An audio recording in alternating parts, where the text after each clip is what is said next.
The story begins from 1600 when English East India Company was formed in England and moved to Indian subcontinent in the hope of making profits with trade. As the English East India Company stayed in India for some time, they started realizing that India can offer huge trading opportunities. They started bargaining more and more with the Indian rulers for better trading rights and facilities. Initially, some innocent rulers agreed to certain trading conditions, but soon some other Indian rulers started realizing that English East India Company was trying to interfere more in the economic setup of the country, which led to many battles between English East India Company and Indian rulers. The Bengal Nawabs like Siraj-ud-Daulah and Mir Qasim were the first one to check the growing powers of the English East India Company, and in retaliation they fought the popular battles. The Battle of Plassey in 1757 and the Battle of Buxar in 1764. As the English East India Company managed to win these battles, they decided to gain social, administrative and political control over India for better economic benefits.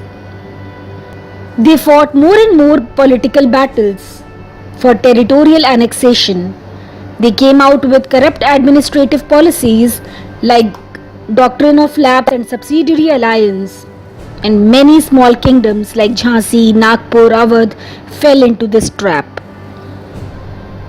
But soon, English East India Company realized the strength of united Indians when the leaders of many small kingdoms joined their hands together during the massive revolt of 1857. The struggles of Mangal Pandey, Tatya Tope and Rani Lakshmi Bai are so well known to us. Though this revolt of 1857 did not gain independence for the country, but it surely ended the cruel monopoly of the private English East India Company. And with the Queen's Proclamation of 1858, the British government became a responsible institution to deal with the problems of Indians. The idea was to pacify Indians and ensuring that no such revolt takes place again against the British rule.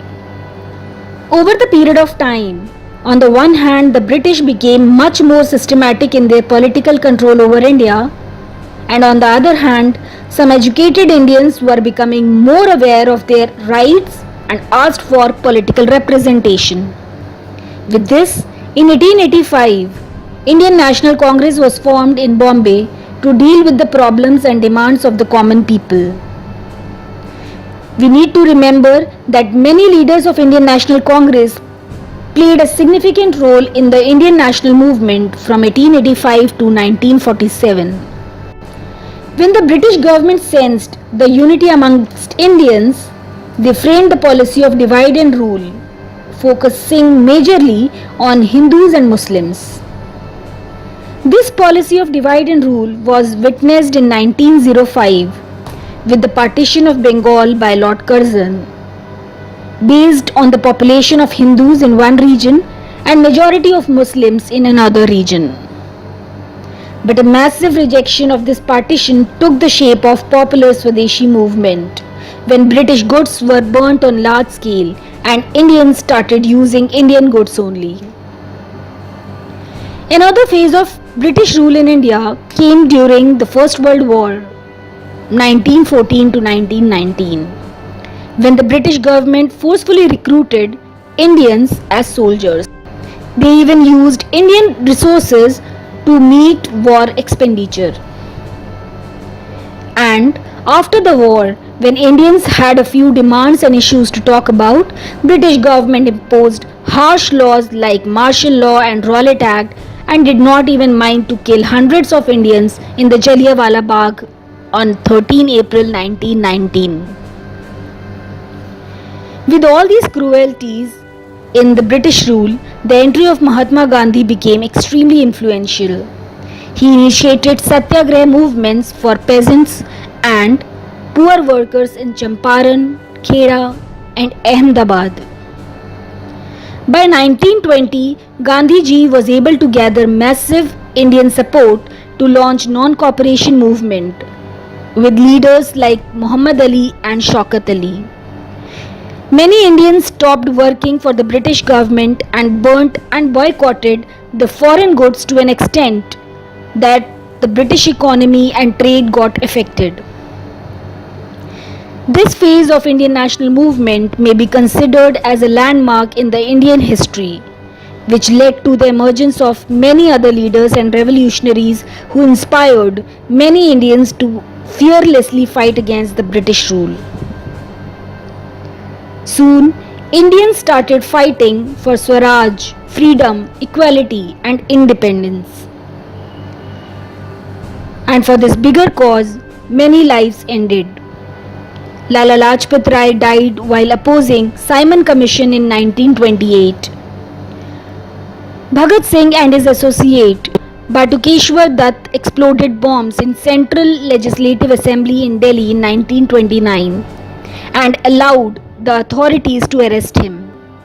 Bhagat Singh mentioned with no regret, "If the deaf are to hear, the sound has to be very loud." And he gave the popular slogan to Indians, "Inqilab Zindabad." Rajguru Bhagat Singh and Sukhdev were hanged to death on 23rd March 1931 in assassination case of a British police officer. तुम मुझे खून दो, मैं तुम्हें आज़ादी दूंगा. Subhash Chandra Bose, who resigned from the Indian Civil Service in 1921 and decided to sacrifice his life for the freedom of the country. The popular slogan of Jai Hind was driven by Subhash Chandra Bose. His Azad Hind Fauj also posed a great threat to the British. There were many other revolutionaries like Chandrasekhar Azad, Ram Prasad Bismil, Ashfaqullah Khan. These were surely just a few popular names, but there must be thousands of other leaders, women, students, and common people who sacrificed their life for the Indian freedom. The journey of Indian independence was moved further by mass movements like civil disobedience movement in 1930s and Quit India movement in 1940s under the leadership of Gandhiji. Many Indians, rich and poor, educated and uneducated, men and women, all came together with one aim, that is freedom of India and the end of British rule. After the end of Second World War in 1945 and growing resentment among Indians against the colonial rule, the British government decided to move forward towards handling the responsibility of Indian governance to Indian leaders. And on 15th August 1947, we celebrated our first Independence Day. The complete journey of Indian independence was full of pain, deaths, sacrifices, dedication, and love for Mother India. But while celebrating more than 70 years of our independence, are we really saluting the sacrifice of Bhagat Singh, Gandhiji, or Chandrasekhar Azad? Corruption, hatred, and communal rights are all over. Did our freedom fighters fought for these values? Criticizing the existing government, poor condition of India, and settling down in any other country was not even difficult for Gandhiji and Subhash Chandra Bose. They could lead an easy and comfortable life. But they opted for a difficult path, ensuring comfortable future for many other Indians. So, before criticizing the government, traffic, education system or any other problem, check your role as a free citizen of India who is powerful enough to bring any change. Check your rights as well as duties. If Gandhiji could stand in front of British dictatorship, then we can surely stand in one of the biggest democracies in the world.